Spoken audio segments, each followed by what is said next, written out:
had to arrive someday. 288 attempts endorse your perseverance. Ooh. As I told you before, I know you have many questions, and I'm going to grant you the pleasure of knowing the answers. In the first place, allow me to introduce you to your father. 20 years have passed since you last saw him. Well then, the first answer I suppose you want to hear is why you're here. You see, truth is, the only one to blame for you being here is your own father. I guess that during your walk through the university, you have heard about something called the Philadelphia Experiment. In 1943, the U.S. Army came asking me for help. They told me they needed to find a way to make their ships undetectable, dodging the enemy radars. They offered me a great deal of money and, for the good of science, I accepted.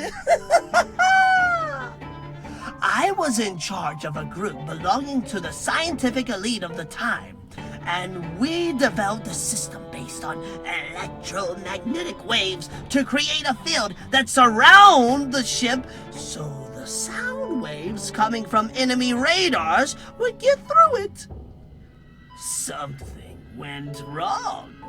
I don't know whether it was due to some miscalculations or the executors manipulating everything wrongly.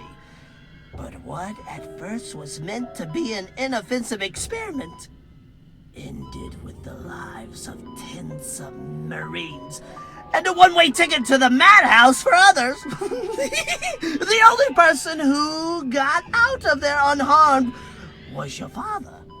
Once the experiment finished, the survivors were transferred and examined.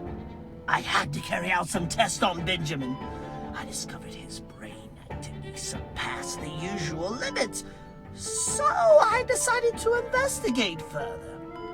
Years later, I called him to come to this university to investigate several disappearances, of which I myself was guilty for. And to carry out as many tests as I willed without having to give bureaucratic explanations. That was when I discovered the cause of his high brain activity. A part of his brain had awakened, which responded to dangerous stimuli, recreating a possible future according to the president. That's to say, he was able to have premonitions whenever he or a loved one was in danger. As you've observed, the university is full of cameras, and all of these monitors reflect what's been going on all this time. I forced your father to watch you in the few dangerous situations you've encountered, and I've monitored his response to said stimuli. I wanted to use those studies to play God, but during these 20 years, I haven't found a way to profit from such power.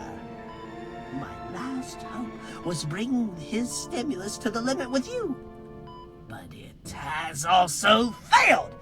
Another thing I suppose you'll be asking yourself is, what is this place? As you may have already figured, it's not any ordinary university. Some years ago, nobody wanted me to become part of their projects, given the fact that I'm well known for my lack of morality. I decided that my knowledge had to be shared with promising young prodigies on the fields of science and medicine, who would have no qualms about doing what others would categorize as atrocities. They are necessary sacrifices.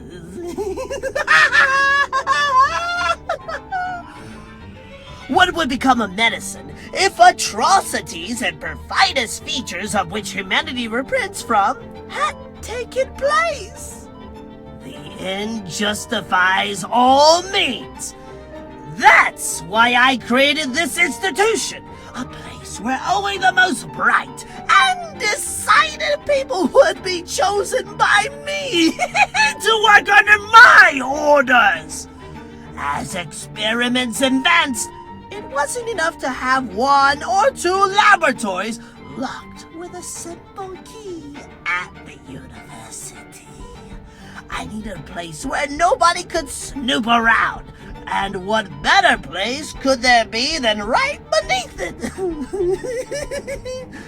Once to this point, and having satisfied your curiosity, I am pleased to inform you that you'll be an excellent test subject. This is only the beginning!